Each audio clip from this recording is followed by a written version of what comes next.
Welcome to Ravikiranalu TV. బులెటిన్ల ముందుగా headlines చూద్దాం.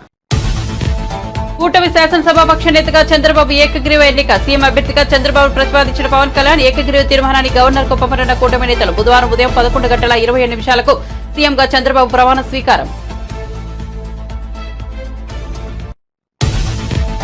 రాష్ట్ర చరిత్రలో ఎప్పుడు ఇవ్వని తీర్పును ప్రజలు ఇచ్చారన్న చంద్రబాబు. ప్రజలు ఇచ్చిన తీర్పు నిలబెట్టుకోవాల్సిన బాధ్యత మనపై ఉందన్న టీడీపీ అధినేత. రాష్ట్రాన్ని కాపాడుకోవడానికి ప్రజలు చొరవ చూపించారని ప్రశంస. పవన్ కళ్యాణ్ సమయస్ఫూర్తిని ఎప్పటికీ మర్చిపోలేనన్న చంద్రబాబు.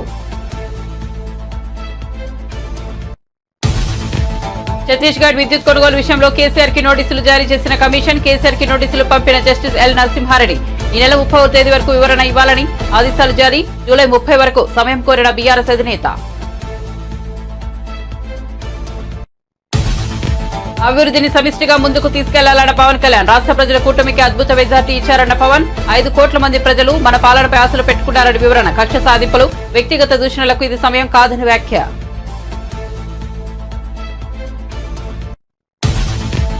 అధికారంలోకి వస్తామని తెలుసు, కానీ ఇంత ఘన విజయం సాధిస్తామని అనుకోలేదన్న పురంధేశ్వరి. 5 ఏళ్లలో రాష్ట్ర ప్రజలు నిజమైన సంక్షేమానికి దూరమయ్యారన్నారన్న పురంధేశ్వరి. గత 5 ఏళ్లలో కక్షపూరిత పాలనను ఎదుర్కొన్నామని వ్యాఖ్య. కూటమికి అనూహ్య విజయం కట్టబెట్టారన్న బీజేపీ రాష్ట్ర చీఫ్. జనసేన శాసనసభ పక్ష నేతగా పవన్ కళ్యాణ్ ప్రతిపాదించిన తెనాలి ఎమ్మెల్యే నాదెండ్ల మనోహర్ ఏకగ్రీవంగా ఆమోదించిన ఎమ్మెల్యేలు. మంగళగిరిలోని పార్టీ కేంద్ర కార్యాలయంలో జరిగిన జనసేన శాసనసభ పక్ష సమావేశం.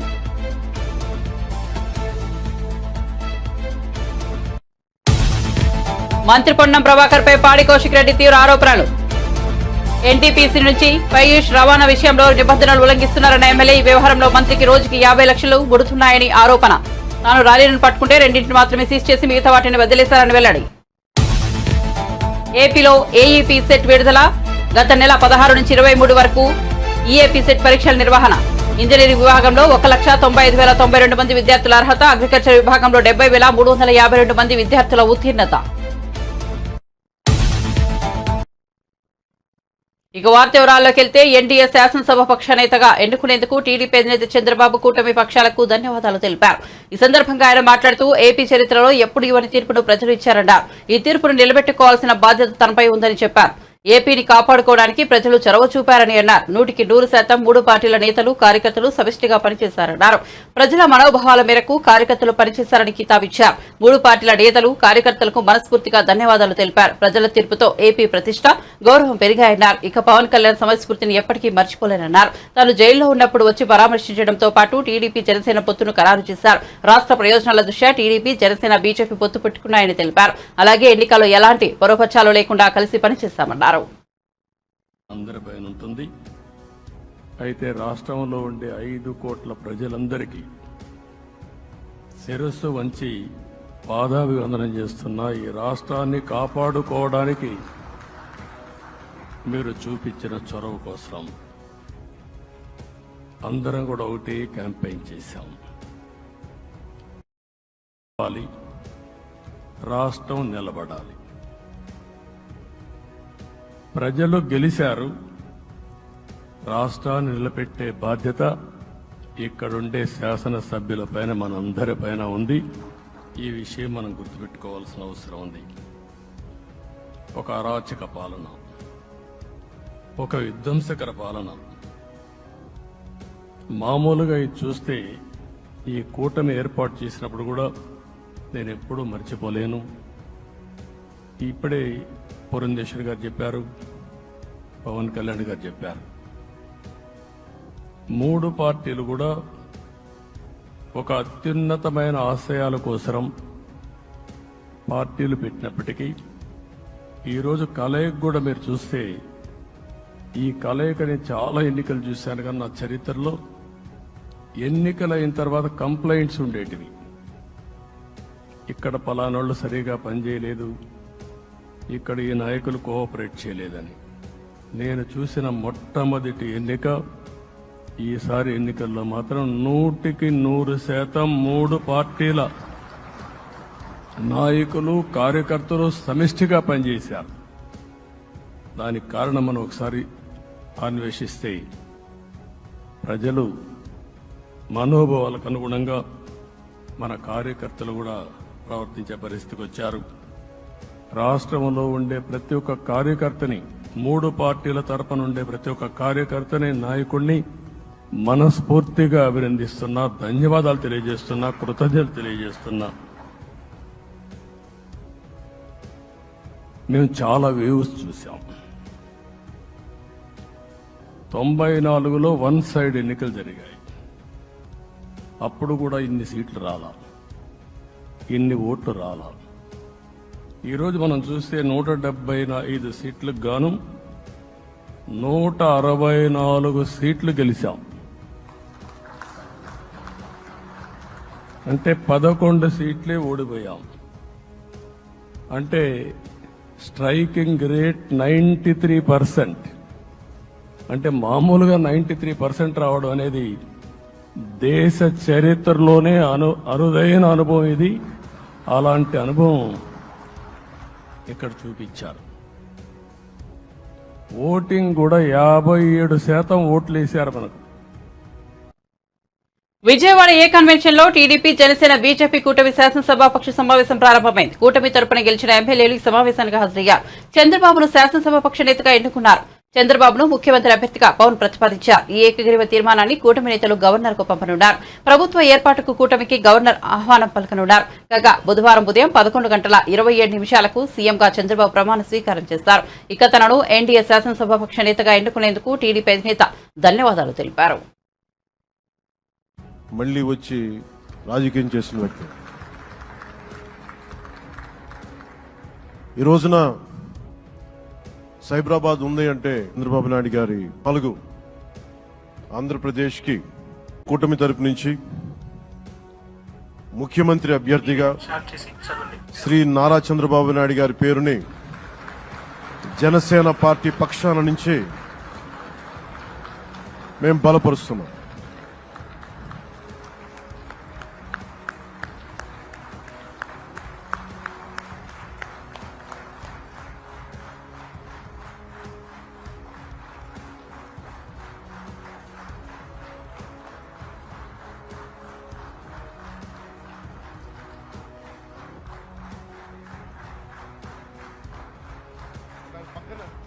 ఇది నేను ఆయన పక్కన పెట్టుకుని చెప్పాలి. ఆయన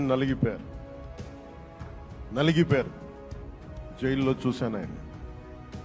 పాపం భువనేశ్వర్ గారి బాధను చూశాను. నేను అనుకున్నాను, అమ్మ మీరు కన్నీళ్ళు పెట్టుకోండి, మంచి రోజులు వస్తాయని చెప్పిన మంచి రోజులు వచ్చినాయి. వారికి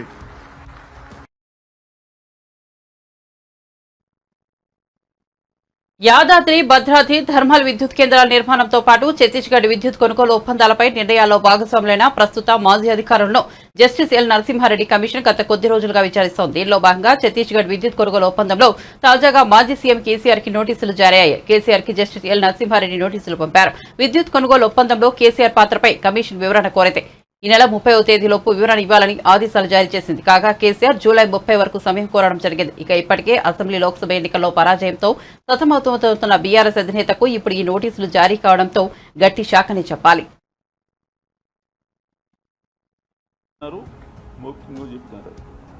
నిన్న ఈ మన ప్రభాకర్ రావు గారు, సీఎండి గారు, ఫార్మర్ సీఎండి సురేష్ చందా, అప్పటి ప్రిన్సిపల్ సెక్రటరీ, వారిద్దరితో ఇంటరాక్షన్ అయింది. కానీ సారాంశం అంటే డీటెయిల్స్ ఇవ్వకుండా చెప్పేదంటే ఈ మూడింటి కూడా నిర్ణయాలు కేవలం అప్పటి రాష్ట్ర ప్రభుత్వం తీసుకునేదే తప్ప జెన్కో కానీ ఇతర ఏజెన్సీస్ కానీ వాళ్ళు స్వతంత్రించి తీసుకునేవి కాదు. ఈ సెక్రటరీ వాళ్ళు నిన్న మాట్లాడింది సురేష్ చంద్ర, ఆయన కూడా నేను లిమిటెడ్ పీరియడ్లో ఉన్నాను, నా పీరియడ్లో ఈ నిర్ణయం తీసుకోలేదని. ఈరోజు ఎస్కే జోషి గారు, తర్వాత అరవింద్ కుమార్ వాళ్ళను కూడా ఇంటరాక్షన్ చేయడం జరిగింది. వాళ్ళు చెప్పడం కూడా, ఎస్కే జోషి గారు ముందు ఒక జీవో ఇచ్చినారు. అది ఆ జీవో ఏంటంటే పవర్ షార్టేజ్ ఉంది అప్పుడు తెలంగాణలో 2014లో. అందుకని ఈ ఒక 2000 మెగావాట్ల పవర్ సప్లై కొనుగోలు కోసం దక్షిణాది రాష్ట్రాల ఏజెన్సీలతోని నెగోషియేట్ చేయొచ్చు. ఆ 2 నెలల తర్వాత అది మార్చి దేశం ఎవరి దగ్గర నుంచి అయినా కానీ కొనుగోలు చేయొచ్చని కొంచెం మార్చడం జరిగింది. ఇవన్నిట్లో ఉండగానే ఛత్తీస్గఢ్తో ఎంఓయూ జరిగింది. ఆ ఎంఓయూ తర్వాత power purchase agreement. Power purchase అగ్రిమెంట్లో ఈ గవర్నమెంట్ అధికారులు కాకుండా ఈ సిపిడిసిఎల్ పవర్ డిస్ట్రిబ్యూషన్ కంపెనీ వాళ్ళతో చేసినారు. అది అయితే అరవింద్ కుమార్ గారు ఒక లెటర్ నవంబర్ ఎండింగ్ ఆఫ్ 2016లో ఒక డీటెయిల్ లెటర్ రాసినారు. ఎవరికి? మన రెగ్యులేటరీ కమిషన్. ఇప్పుడు మనం పవర్ పర్చేజ్ అగ్రిమెంట్ ఛత్తీస్గఢ్తో చేసిన తర్వాత చాలా ఆర్థిక భారం బయటట్టుంది. అది అదే మనం ఓపెన్ మార్కెట్లో బిడ్డింగ్ ప్రాసెస్లో పోతే మనకు చాలా డబ్బు ఆదా చేసుకునే అవకాశం ఉన్నదని ఆ లెటర్ రాసినారు. అది దాని తర్వాత ఏం జరిగింది అని అంటే ఆ తర్వాత నేను సెక్రటరీ జనసేన శాసనసభ పక్ష నేతగా ఆ పార్టీ అధినేత పిఠాపురం ఎమ్మెల్యే పవన్ కళ్యాణ్ ఏకగ్రీవంగా ఎన్నికయ్యారు. ఈ మేరకు జనసేన మంగళవారం ఎక్స్ ఖాతాలో పోస్ట్ చేసింది. మంగళగిరిలోని జనసేన కేంద్ర కార్యాలయంలో తమ పార్టీ శాసనసభ పక్ష సమావేశం జరిగినట్లు తెలిపింది. ఈ భేటీకి పార్టీ ఎమ్మెల్యేలంతా హాజరయ్యారు. ఈ భేటీలో పార్టీ శాసనసభ పక్ష నేతగా పవన్ కళ్యాణ్ పేరును తెనాలి ఎమ్మెల్యే నాదెండ్ల మనోహర్ ప్రతిపాదించారు. ఈ ప్రతిపాదనకు ఎమ్మెల్యేలంతా ఏకగ్రీవంగా ఆమోదం తెలిపారు. మరోవైపు బీజేపీ రాష్ట్ర కార్యాలయంలో ఆ పార్టీ ఎమ్మెల్యేలంతా సమావేశమయ్యారు. పార్టీ శాసనసభ పక్ష నేత ఎంపికపై బీజేపీ రాష్ట్ర అధ్యక్షులు పురంధేశ్వరి వారితో చర్చించారు. అధిష్టానం ప్రకటనకు ఎమ్మెల్యేలంతా కట్టుబడి ఉండాలని ఈ సమావేశంలో నిర్ణయించారు. రాష్ట్ర ప్రజలంతా టీడీపీ, జనసేన, బీజేపీ కూటమిపై విశ్వాసంతో మంచి విజయం అందించారని పురంధేశ్వరి అన్నారు. ముఖ్యమంత్రిగా చంద్రబాబు నాయుడు ప్రమాణ స్వీకార కార్యక్రమానికి ప్రధాని మోదీ, కేంద్ర హోంమంత్రి అమిత్ షా వస్తున్నట్లు చెప్పారు. రాష్ట్ర బీజేపీ తరఫున ఈ కార్యక్రమంలో పాల్గొంటామని పేర్కొన్నారు. జనసేన శాసనసభ్యులుగా మీరందరూ కూడా ప్రజల పక్షాన్ని నిలబడి పార్టీ ప్రతినిధిగా ఎన్నికైనందుకు మిమ్మల్ని కూడా మొట్టమొదటి శాసనసభ పక్ష సమావేశానికి మనందరం కూడా ఎంత గర్వంగా మంగళగిరిలో మన పార్టీ కార్యాలయంలో ప్రెసిడెంట్ గారి ఆధ్వర్యంలో ఈ విధంగా చేసుకోవడం నిజంగానే పూర్వజనంలో మనం చేసుకున్న ఒక గొప్ప అదృష్టంగా మనం భావించి ప్రజలకి మరింత అంకిత భావంతో, నిండు మనసుతోటి, బాధ్యతతోటి మనందరం కూడా చేయాల్సిన అనేక కార్యక్రమాల గురించి, వీటన్నిటికన్నా పార్టీతోటి చేసే ప్రయాణంలో చిత్తశుద్ధి, నిబద్ధత మన పార్టీ అధ్యక్షులు గారికి అన్ని విధాలుగా ఎల్లప్పుడూ అండగా నిలబడే విధంగా మనందరం కూడా ఆంధ్ర ప్రజలు చూసి గర్వపడే విధంగా మనం కష్టపడి పనిచేయాలని మనస్ఫూర్తిగా నేను కోరుకుంటూ ఈరోజు శాసనసభ పక్ష నేతగా మనందరం కూడా ఎంతో గర్వంగా మన పార్టీ అధ్యక్షులు శ్రీ పవన్ కళ్యాణ్ గారిని నాయకుడిగా ఎన్నుకోవడం కోసం ఈ సమావేశం ఏర్పాటు చేయడం జరిగింది. సో ఆ తీర్మానం ముందుగా నేను చదువుతాను. దాని తర్వాత మనందరం కూడా ప్రెసిడెంట్ గారిని అభినందించి అప్పుడు కొనసాగిద్దాం. తీర్మానం: ఆంధ్రప్రదేశ్ శాసనసభకు జనసేన తరఫున ఎన్నికైన మేము జూన్ 11, 2024 సమావేశమై శ్రీ కొనిదెల పవన్ కళ్యాణ్ గారిని గర్వంగా జనసేన పార్టీ శాసనసభ పక్ష నాయకునిగా ఏకగ్రీవంగా ఎన్నుకుంటున్నాం. మీరందరూ కూడా I think you should give a rousing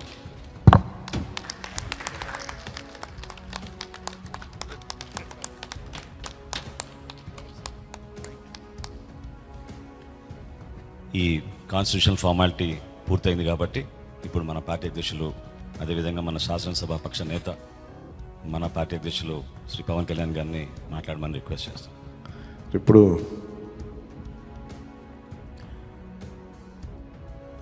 party నేతగా మాట్లాడటం అలవాటు, ప్రెసిడెంట్గా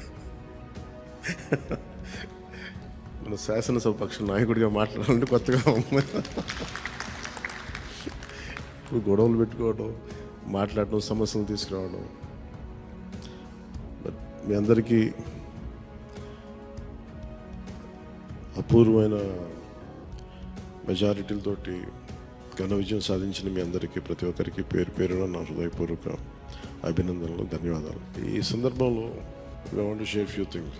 చాలా ఒంటరి ప్రయాణం చేశాం. జాతీయ స్థాయి నాయకులు కూడా ఢిల్లీలో వాళ్ళు అడుగుతుంది ఏంటంటే, నువ్వు ఎలా పార్టీ నడిపావు?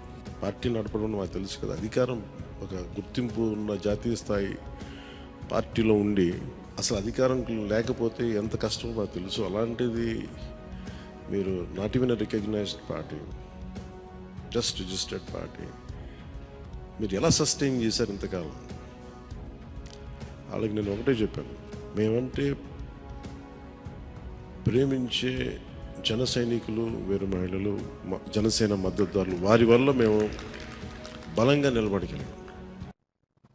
చంద్రబాబును ఎన్డీఏ తరఫున సీఎం అభ్యర్థిగా జనసేన అధినేత పవన్ కళ్యాణ్ ప్రతిపాదించారు. అనంతరం పవన్ చంద్రబాబును ఆత్మీయ ఆలింగనం చేసుకున్నారు. రాష్ట్రంలో కూటమి విజయం యావత్ దేశానికి స్ఫూర్తినిచ్చిందని పవన్ కళ్యాణ్ అన్నారు. ఇది కక్ష సాధింపులు, వ్యక్తిగత దూషణలకు సమయం కాదని చెప్పారు. ప్రజల నమ్మకాన్ని నిలబెట్టుకుని రాష్ట్రాన్ని అభివృద్ధి పథంలో సమిష్టిగా ముందుకు తీసుకెళ్లాల్సిన అవసరం ఉందన్నారు. గతి తప్పిన రాష్ట్రానికి చంద్రబాబు నాయకత్వం, అనుభవం చాలా అవసరమని స్పష్టం చేశారు. ప్రతి ఒక్కరి విజయాన్ని వారి వారి రాష్ట్రాల్లో ఎలా దీన్ని ముందుకు తీసుకెళ్ళాలి, ఒక్క ఓటు చీలకుండా అలయన్స్ అంటే ఎలా ఉండాలి అనేది మన ఆంధ్ర ప్రాంత ప్రజలు, మన ఆంధ్ర రాష్ట్ర ప్రజలు మనందరం కలిసి కట్టుగా చూపించాం.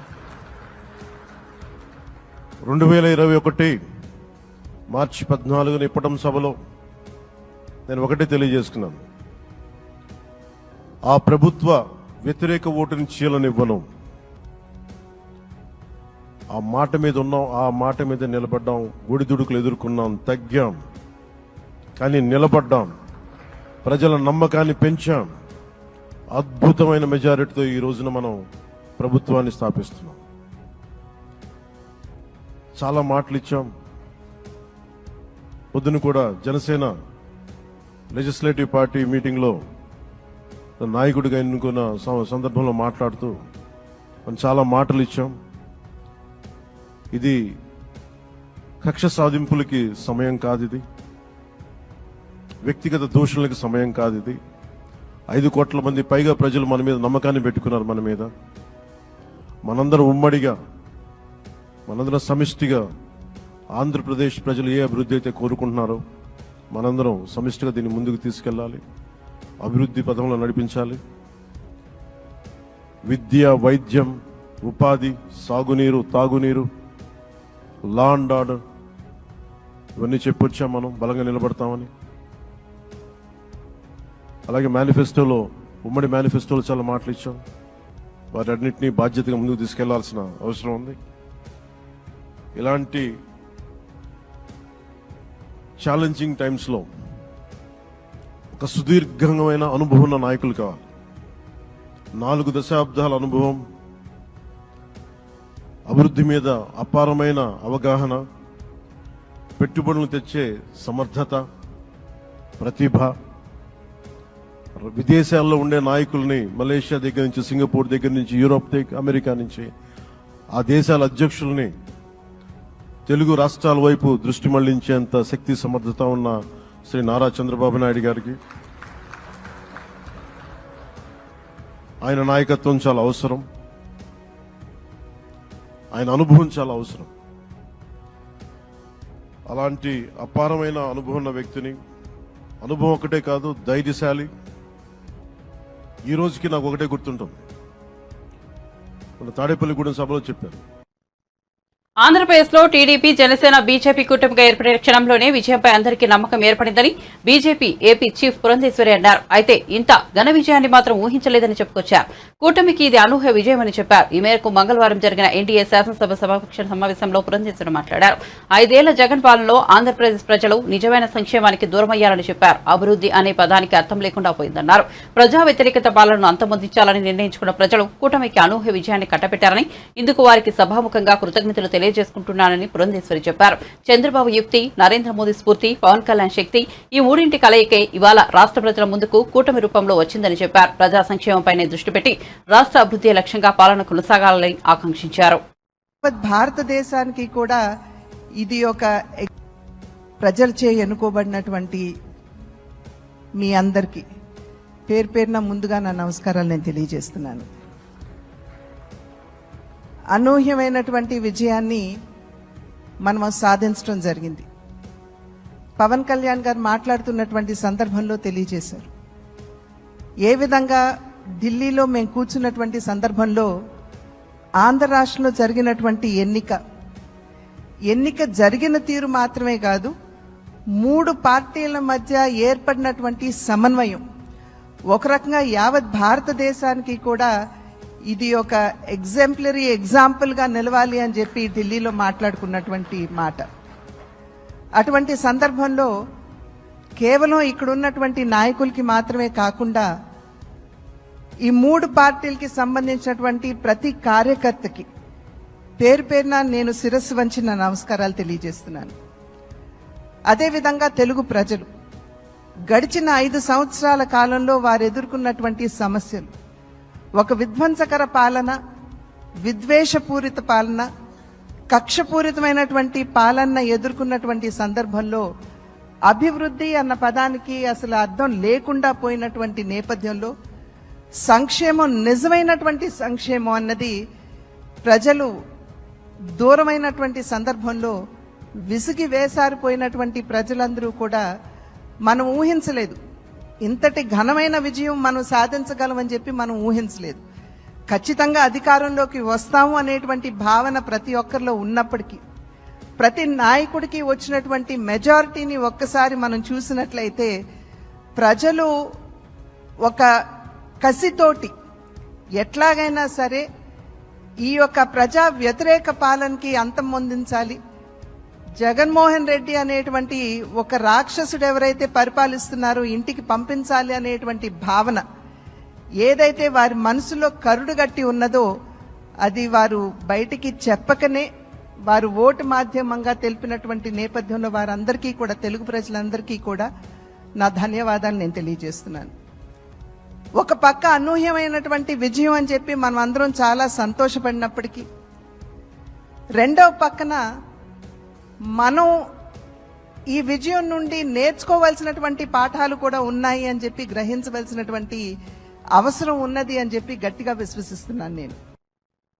ఆంధ్రప్రదేశ్ గవర్నర్ జస్టిస్ అబ్దుల్ నజీర్ తో టీడీపీ రాష్ట్ర అధ్యక్షుడు అచ్చెన్నాయుడు, బీజేపీ రాష్ట్ర అధ్యక్షులు పురంధేశ్వరి, జనసేన రాజకీయ వ్యవహారాల committee chairman Tenali MLA Nadendla Manohar మంగళవారం సమావేశమయ్యారు. ఎన్డీఏ కూటమి ఎమ్మెల్యేల తరపున సభానాయకుడిగా టీడీపీ అధినేత కుప్పం ఎమ్మెల్యే చంద్రబాబు నాయుడు ఎన్నుకున్నట్లు వెల్లడించారు. ఈ మేరకు గవర్నర్ కు 164 మంది ఎమ్మెల్యేల సంతకాలతో కూడిన లేఖను సమర్పించారు. ప్రభుత్వ ఏర్పాటుకు ఎన్డీఏ కూటమిని ఆహ్వానించాల్సిందిగా కోరారు. అనంతరం రాజ్భవన్ వెలుపల అచ్చెన్నాయుడు, పురంధేశ్వరి మీడియాతో మాట్లాడారు. తాము చేసిన విజ్ఞప్తికి గవర్నర్ సానుకూలంగా స్పందించారని పురంధేశ్వరి చెప్పారు. చట్ట నిబంధనల ప్రకారం ప్రభుత్వ ఏర్పాటుకు ఆహ్వానిస్తానని గవర్నర్ తమకు తెలియజేశారన్నారు. పరిమితికి మించి ఫ్లై యాష్ ను తరలిస్తూ లారీలు ఓనర్ లోడర్తో వెళ్తున్నాయని, ఈ వ్యవహారంతో మంత్రికి రోజుకు 50 లక్షలు ముడుతున్నాయని హుజూరాబాద్ బీఆర్ఎస్ ఎమ్మెల్యే పాడి కౌశిక్ రెడ్డి ఆరోపించారు. మంగళవారం ఆయన మీడియాతో మాట్లాడుతూ ఎన్టీపీసీ నుంచి పయూష్ రవాణా విషయంలో నిబంధనలు ఉల్లంఘించి భారీ కుంభకోణం జరుగుతోందన్నారు. ఈ అంశంపై రవాణా శాఖ మంత్రి పొన్నం ప్రభాకర్ తో ఎక్కడైనా చర్చకు సిద్దమన్నారు. రెట్టింపు పరిణామం పయూష్ లో లారీలు వెళుతున్నాయని ఆరోపించారు. పొన్నం ప్రభాకర్ అన్న కొడుకు అనూప్ ద్వారా డబ్బులు వసూలు చేస్తున్నారని ఆరోపించారు. తాను స్వయంగా లారీలను పట్టుకుంటే 2 లారీలు మాత్రమే సీజ్ చేసి మిగతా వాటిని వదిలిపెట్టారని అన్నారు. పొన్నం ప్రభాకర్ ఫోన్ చేయడం వల్లే అధికారులు లారీలను వదిలిపెట్టారని ఆరోపించారు. శవాల మీద పైసలు ఏరుకుంటున్న పొన్నం ప్రభాకర్ గారికి ఖచ్చితంగా మా అఖిల్ గారి శాపం పాపం ఖచ్చితంగా నీకు తగులుతుంది, రాసి పెట్టుకో అని చెప్పి సందర్భంగా తెలియజేస్తా ఉన్నా. ఇలా అఖిల్ చనిపోయిండు, ఇంజనీరింగ్ చేసిన పిల్లగాడు, చదువుకున్న పిల్లగాడు ఇలా చనిపోయిండు ఈ ఫ్లై యాష్ చేయబట్టి. ఎవరు బాధ్యులు దీనికి? Who is responsible? ఇలా ఆ విద్యార్థులు అడకి సింగపూర్ లో కిడ్స్ కాలేజ్ ఉంటుంది, కిడ్స్ ఇంజనీరింగ్ కాలేజ్. వేలాది మంది విద్యార్థులు ఆ రోడ్డు మీద పోతా ఉంటారు. ఈ ఫ్లై యాష్ ఏమో సరిగ్గా దాన్ని కట్టక ఓవర్లోడ్ అవడం వల్ల ఎక్కడ పడితే అక్కడ స్పిల్ అయిపోతూ పోతుంటది రోడ్లన్నీ. స్పిల్ అయిపోతున్నప్పుడు యాష్ అనేది ఎట్లుంటుంది, సన్నగా ఉంటుంది, బండి స్కిడ్ అవుతుంది. మరి ఇప్పుడు దీని బాధ్యత ఎవరు అని చెప్పి నేను అడుగుతా ఉన్నా. ఓ ట్రాన్స్పోర్ట్ మినిస్టర్ గా నీ బాధ్యత లేదా? ఇవాళ బండ్లు ఎందుకు మరి హుజరాబాద్ నుంచి పోకునియకుండా మళ్ళా హుస్నాబాద్ నుంచి ఎందుకు తీసుకుపోతున్న బండ్లు అన్ని కరెక్ట్ అయి ఉంటే? మీరు ఫ్లై యాష్ కొట్టుకొని మాకేం అభ్యంతరం లేదు, కానీ యాజ్ పర్ రూల్స్ నామ్స్ ప్రకారం కొట్టుకుంటూ పోండి. అవి కొట్టుకొని పోతే ఓవర్లోడ్ పోతే రోడ్లు పాడవుతున్నాయి. ఈ ఫ్లై యాష్ రోడ్ల మీద పడి ప్రజల ప్రాణాలకి ఇబ్బంది అవుతుంది. Is is not the truth? నేను అబద్ధాలు ఏమని చెప్తున్నా? నేను ఒక్కటే అడుగుతున్నా, ఈయనకి ఎందుకంత భయం అవుతుంది? నేను ఇప్పుడు లైవ్ చూసిన, నీకు దమ్ముంటే నేను చెప్పింది అబద్ధమన్ను అంటే నేను నీతోని చర్చకు రావడానికి సిద్ధంగా ఉన్నా. నన్ను ఏడికి రమ్మంటారో మీరు చెప్పండి. మీడియా ద్వారా పెట్టుకుందామా, అమరవీరుల స్తూపం ద్వారా పెట్టుకుందామా, ఇడబెట్టుకుందామో చెప్పండి, ఐఎమ్ రెడీ టు కమ్. మీరు ఆపకపోతే మేము అధికారులకు ఇప్పటికి కూడా చెప్తున్నాం, మళ్ళా మీరు గిట్ల ఈ స్కామ్ ని మీరు ఆపకపోతే మంత్రి గారి ఒత్తిడి వల్ల మీరు గిట్ల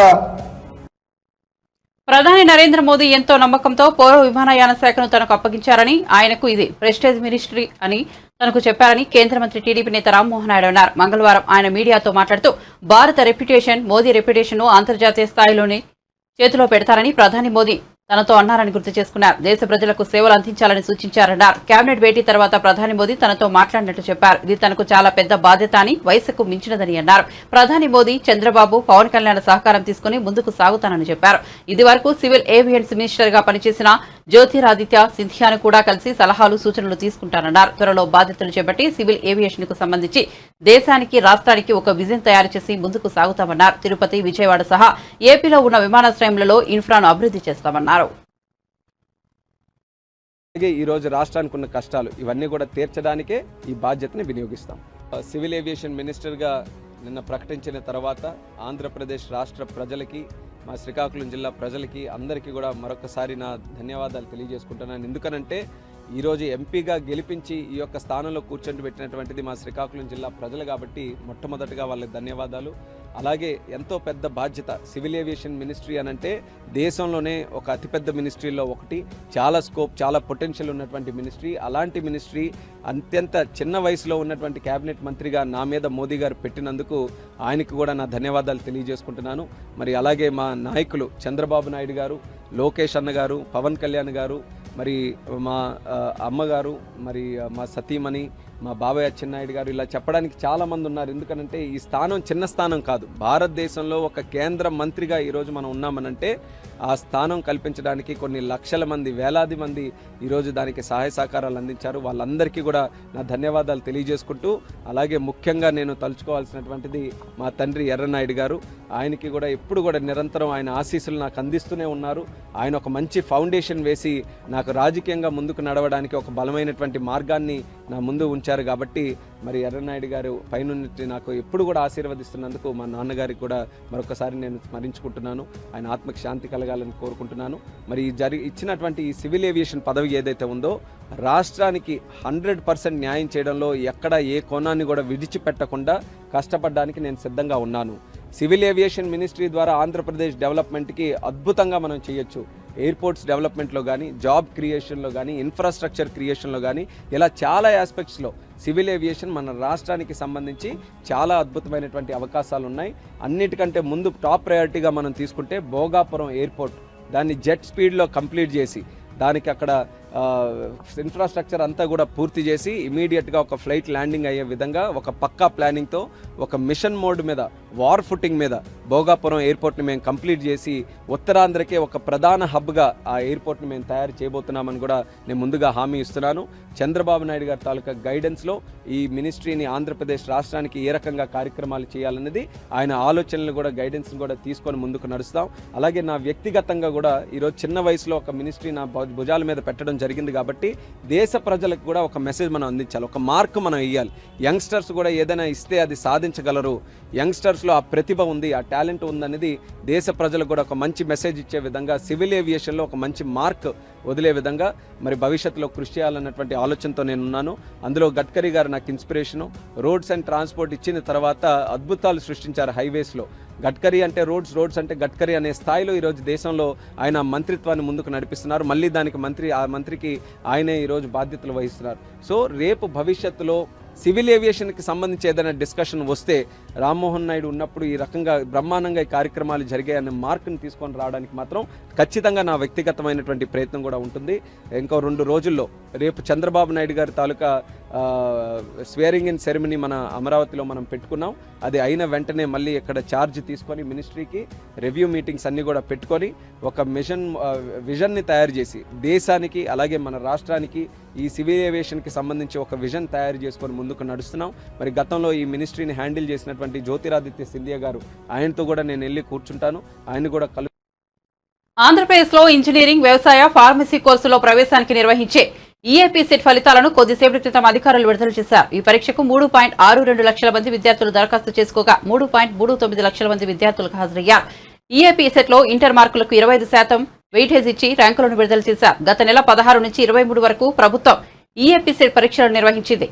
ఇటీవల సంబంధిత అధికారులు ప్రాథమిక కీని విడుదల చేయగా ఇప్పుడు ఫైనల్ రిజల్ట్ ను ప్రకటించారు. ఇంజనీరింగ్ విభాగంలో 1,95,092 మంది, అగ్రికల్చర్ విభాగంలో 70,352 మంది విద్యార్థులు అర్హత సాధించారని పరీక్షల విభాగం అధికారులు తెలిపారు.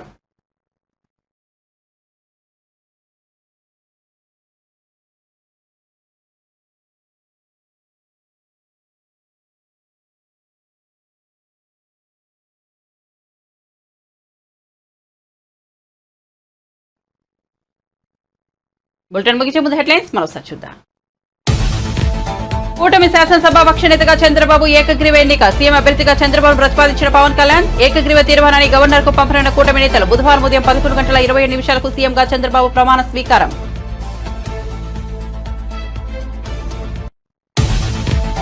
రాష్ట్ర చరిత్రలో ఎప్పుడు ఇవ్వని తీర్పును ప్రజలు ఇచ్చారన్న చంద్రబాబు. ప్రజలు ఇచ్చిన తీర్పు నిలబెట్టుకోవాల్సిన బాధ్యత మనపై ఉందన్న టీడీపీ అధినేత. రాష్ట్రాన్ని కాపాడుకోవడానికి ప్రజలు చొరవ చూపించారని ప్రశంస. పవన్ కళ్యాణ్ సమయస్ఫూర్తిని ఎప్పటికీ మర్చిపోలేనన్న చంద్రబాబు. ఛత్తీస్గఢ్ విద్యుత్ కొనుగోలు విషయంలో కేసీఆర్ కి నోటీసులు జారీ చేసిన కమిషన్. కేసీఆర్ కి నోటీసులు పంపిన జస్టిస్ ఎల్ నరసింహారెడ్డి ఈ నెల 30వ తేదీలోపు వివరణ ఇవ్వాలని ఆదేశాలు జారీ. జూలై 30 వరకు సమయం కోరిన బీఆర్ఎస్ అధినేత.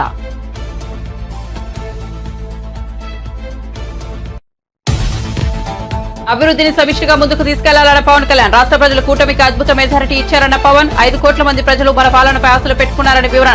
కక్ష సాధింపులు, వ్యక్తిగత దూషణలకు ఇది సమయం కాదని వ్యాఖ్య.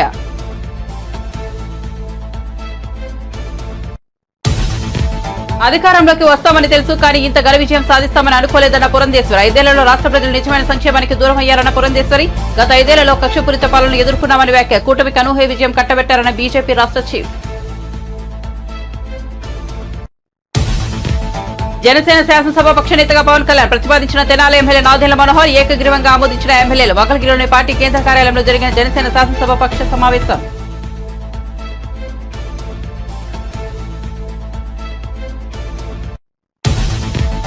మంత్రి పొన్నం ప్రభాకర్ రెడ్డిపై పాడి కౌశిక్ రెడ్డి తీవ్ర ఆరోపణలు. ఎన్టీపీసీ నుంచి పయూష్ రవాణా విషయంలో నిబంధనలు ఉల్లంఘిస్తున్నారన్న ఎమ్మెల్యే. ఈ వ్యవహారంలో మంత్రికి రోజుకి 50 లక్షలు పుడుతున్నాయనే ఆరోపణ. తాను లారీలను పట్టుకుంటే 2 మాత్రమే సీజ్ చేసి మిగతా వాటిని వదిలేస్తారని వెల్లడి. ఏపీలో ఏఈపీ సెట్ విడుదల. గత నెల 16 నుంచి 23 వరకు ఈఏపీ సెట్ పరీక్షల నిర్వహణ. ఇంజనీరింగ్ విభాగంలో 1,95,092 మంది విద్యార్థుల అర్హత. అగ్రికల్చర్ విభాగంలో 70,352 మంది విద్యార్థుల ఉత్తీర్ణత. అప్డేట్స్ కోసం చూస్తూనే ఉండండి రవికిరణాలు టీవీ.